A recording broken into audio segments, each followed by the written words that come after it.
నమస్తే RTI live news కి స్వాగతం. ఉపాధ్యాయ దినోత్సవాన్ని పురస్కరించుకొని ఆయన 2024లో డిఎస్సి రాసి మెరిట్ స్కోర్ సాధించిన వికలాంగుల పిల్లలకు బోధించే స్పెషల్ బీఈడీ అభ్యర్థులకు ఉద్యోగ నియామక పత్రాలు అందజేయాలని భారత వికలాంగుల హక్కుల పరిరక్షణ సమితి రాష్ట్ర అధ్యక్షులు గిద్దె రాజేష్ డిమాండ్ చేశారు.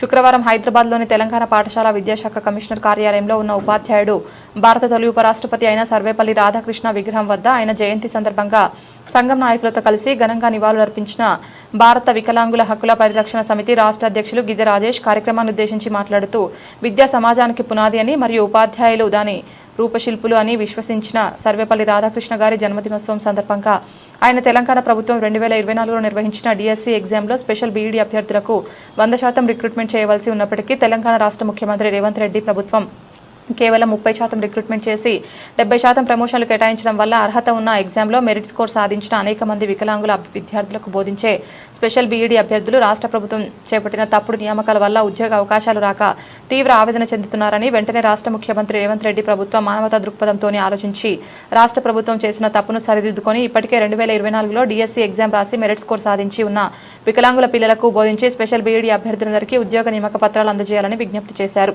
ఈ సమావేశంలో స్పెషల్ మీడియా అభ్యర్థుల సంఘం రాష్ట్ర నాయకులు, ఉస్మానియా యూనివర్సిటీ దివ్యాంగ సంఘం నాయకులు చంద్రశేఖర్ తదితరులు పాల్గొన్నారు. 2024లో రాష్ట్ర ప్రభుత్వం చేపట్టినటువంటి డిఎస్సి నియామకాల్లో ఏదైతే స్పెషల్ బీఈడీ అభ్యర్థులకు సుప్రీంకోర్టు నిబంధనల మేరకు రజనీష్ కుమార్ జడ్జిమెంట్ మేరకు 100% రిక్రూట్మెంట్ చేసి స్పెషల్ బీఈడీ అభ్యర్థులకు ఉద్యోగ నియామకాలు చేపట్టాల్సి ఉన్నప్పటికీ కూడా రాష్ట్ర ముఖ్యమంత్రి రేవంత్ రెడ్డి ప్రభుత్వం స్పెషల్ బీఈడీ అభ్యర్థుల పట్ల వివక్ష ప్రదర్శించి 70% ప్రమోషన్లకు అవకాశం కల్పించి 30% తెలంగాణ రాష్ట్రంలో రిక్రూట్మెంట్ చేసింది.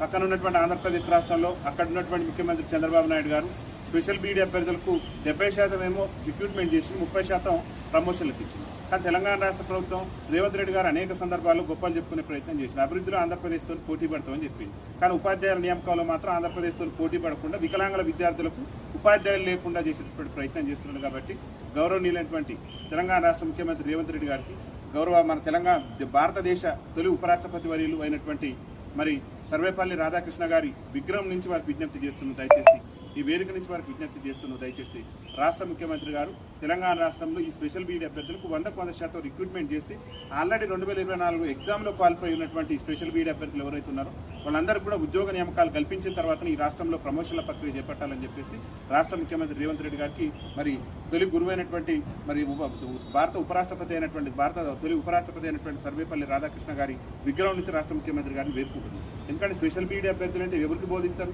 అంగవైకల్యంతో బాధపడి మానసికంగా ఇబ్బంది పడేటటువంటి వికలాంగులకు స్పెషల్ బీఈడీ టీచర్లు అవసరం అని చెప్పేసి స్పెషల్ బీఈడీ కోర్సు చేసి వాళ్ళ విద్యార్థులకు బోధించేందుకు వస్తున్నటువంటి ఉపాధ్యాయులు మెరిట్ సాధించి క్వాలిఫై ఉండగానే రాష్ట్ర ప్రభుత్వం చేపట్టినటువంటి తప్పుడు నిర్ణయాల వల్ల, విద్యాశాఖ తీసుకున్నటువంటి తప్పుడు నిర్ణయాల వల్ల ఇవాళ వాళ్ళకు ఉద్యోగ అవకాశాలు రాలి. మెరిట్ స్కోర్ ఉన్నప్పటికీ కూడా ఉద్యోగ అవకాశం రాలి. కానీ పక్కన ఉన్నటువంటి ఆంధ్రప్రదేశ్ కానీ తమిళనాడు కానీ ఇతర రాష్ట్రాలలోనేమో 100% స్పెషల్ బీఈడీ అభ్యర్థులకు రిక్రూట్మెంట్ చేస్తున్నారు. కానీ రేవంత్ రెడ్డి ప్రభుత్వం ఏంటంటే వికలాంగుల విద్యార్థుల పట్ల కక్ష సాధింపై వికలాంగుల పట్ల కక్ష సాధించి చర్యలు చేస్తుంది. కాబట్టి సెప్టెంబర్ 5 ఏదైతే సర్వేపల్లి రాధాకృష్ణ భారత తొలి ఉపరాష్ట్రపతి వర్యులు లేనటువంటి ఉపాధ్యాయులు వారు కాబట్టి వారి జన్మదినోత్సవం సెప్టెంబర్ 5 ఉంది. కాబట్టి వారి జన్మదినోత్సవం లోపు రాష్ట్ర ప్రభుత్వం ఈ స్పెషల్ బీఈడీ అభ్యర్థులు ఎవరైతే మొన్న ఎగ్జామ్ 2024 ఎగ్జామ్ రాసి మెరిట్ సాధించి క్వాలిఫై అయినటువంటి దాదాపు 94 మంది అభ్యర్థులు ఉన్న రాష్ట్రంలో వాళ్ళందరికీ కూడా ఉద్యోగ నియామకాలు సెప్టెంబర్ 5 లోపు కనుక చేపట్టకుంటే రాష్ట్ర ప్రభుత్వం మీద పెద్ద ఎత్తున భారత వికలాంగుల హక్కుల పరిరక్షణ సమితి ఆధ్వర్యంలో రాష్ట్ర వ్యాప్తంగా కూడా పెద్ద ఎత్తున ఆందోళన కార్యక్రమాలు ఉధృతం చేస్తాం. రాష్ట్ర ముఖ్యమంత్రి గారు స్పందించాలి. రాష్ట్రంలో ఇవాళ విద్యా వ్యవస్థ మొత్తం కూడా ఎక్కడ పెడితే అక్కడ అధ్వానంగా తయారైంది. వికలాంగ విద్యార్థులకు సంబంధించి ఇవాళ వికలాంగుల పాఠశాలలో కనీస వస్తువులు కూడా లేనటువంటి పరిస్థితి, కనీస ఉపాధ్యాయులు కూడా లేకుంటే వికలాంగుల విద్యార్థుల భవిష్యత్తు అగమ్య గోచరంగా ఉంటుంది. కాబట్టి రాష్ట్ర ముఖ్యమంత్రి గారు దూరదృష్టితో ఆలోచించి, ఎందుకంటే మేము పాఠశాల మెట్లెక్కలేనటువంటి విద్యార్థులు మాకు ఆ స్పెషల్ బీఈడీ అభ్యర్థులు టీచర్లుగా ఉంటేనే ప్రతి పాఠశాలలో కూడా 2016 వికలాంగుల హక్కుల చట్టం కూడా ఏం చెప్తుందంటే ప్రాథమిక పాఠశాలలో, ఉన్నత పాఠశాలలో స్పెషల్ బీఈడీ టీచర్లు ఉండాలి. అంటే వికలాంగుల విద్యార్థులు బోధించడం కోసం స్పెషల్ బీఈడీ టీచర్లు కంపల్సరీ ఉండాలని చెప్పేసి సుప్రీంకోర్టు నిబంధనలు చెప్తున్నాయి, రజనీష్ కుమార్ జడ్జిమెంట్ చెప్తున్నది. ఇతర రాష్ట్రాలు ఆదర్శంగా తీసుకున్నాయి. వికలాంగుల విద్యార్థులకు ఉపాధ్యాయుల నియామకాలు జరపాలని 100% రిక్రూట్మెంట్ జరుపుతున్నప్పుడు కూడా తెలంగాణ రాష్ట్ర ప్రభుత్వం అందుకు విరుద్ధంగా ప్రవర్తించడం అనేది బాధాకరమైన విషయం. రాష్ట్ర ముఖ్యమంత్రి రేవంత్ రెడ్డి గారికి ఒకటే అల్టిమేటం ఇస్తున్నారు.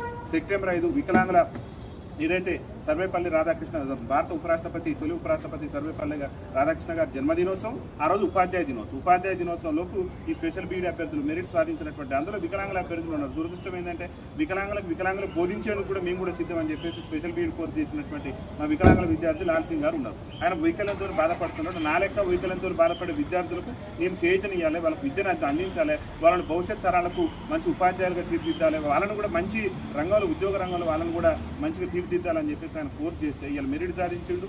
డిస్టిక్ లెవెల్లో 4వ ర్యాంకు 5వ ర్యాంకు సాధించినా ఉద్యోగం ఇస్తున్నాడు.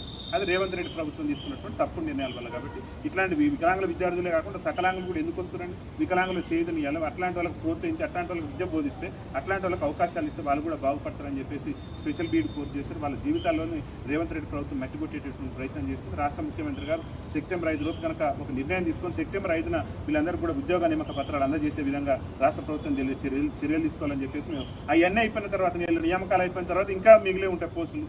ఆ మిగిలిన పోస్టులో ప్రమోషన్ రూపంలో ఇవ్వాలని చెప్పేసి రాష్ట్ర ప్రభుత్వం డిమాండ్ చేస్తున్నాం. రేవంత్ రెడ్డి గారి ప్రభుత్వం ఆ కనుక నిర్ణయం తీసుకోకుండా, ఎందుకంటే సంబంధిత మంత్రులందరూ కూడా మేము లేఖలు కూడా ఇచ్చాం. వికలాంగులకు సంబంధించి వికలాంగుల సంక్షేమ శాఖ మంత్రి అడ్లూరు లక్ష్మణ్ గారిని కూడా బాధితులు పోయి కలిశారు, మెమోరాండం సమర్పించారు. సీనియర్ ఐఏఎస్ అధికారి అయినటువంటి అనితా రామచంద్ర గారిని కలిసి అక్కడనే వినతి పత్రం సమర్పించారు. ముఖ్యమంత్రి గారికి అతి దగ్గరగా ఉండేటటువంటి మంత్రి మరి అన్న అనుకుంటూ నిరంతరం ఆయనతో పాటు తిరిగేటటువంటి సీతక్క గారికి కూడా వినతి పత్రం సమర్పించడం, రాష్ట్రంలో ఉన్నటువంటి విద్యాశాఖ డైరెక్టర్ల గారికి ఇచ్చినాం. అదేవిధంగా పెద్ద పెద్ద ఈ విద్యాశాఖకు సంబంధించినటువంటి ఉన్నతాధికారులకు ఇచ్చినప్పుడు కూడా ప్రభుత్వం నుంచి నెట్వర్క్ కూడా స్పందన రాలేదు. ఆ ప్రభుత్వం నుంచి స్పందన వస్తుందని చెప్పేసి దాదాపు 2024 డిఎస్సీ జరిగిన కాంచి కూడా ఆ రిజల్ట్ వచ్చిన కాంచి కూడా అభ్యర్థులు వేసి చూస్తున్నారు. ప్రభుత్వం నుంచి స్పందన లేదు. కాబట్టి ప్రభుత్వం నుంచి సానుకూల స్పందన రాకపోతే మాత్రం రాష్ట్ర వ్యాప్తంగా భారత వికలాంగుల కుల ప్రదర్శన సమితి ఆధ్వర్యంలో రేవంత్ రెడ్డి ప్రభుత్వంలో పెద్ద ఎత్తున ఆందోళన కార్యక్రమాలు ఉధృతం చేస్తాం. అవసరమైతే రాష్ట్ర ప్రభుత్వం నుంచి సానుకూల స్పందన రాకపోతే సెప్టెంబర్ 5న ఉద్యమ కార్యాచరణ ప్రకటించి ఆమరణ నిరాహార దీక్ష కూడా దిగుతాం. అది కూడా రేవంత్ రెడ్డి గారు ముఖ్యమంత్రి గారి సొంత నియోజకవర్గం కేంద్రంగా ఆమరణ నిరాహార దీక్ష దిగుతాం అని చెప్పేసి ఈ సందర్భంగా తెలియజేస్తాం. వికలాంగుల ఐక్యత నియామకాలు చేపట్టాలి. స్పెషల్ బీఈడి ఉద్యోగస్తులు వెంటనే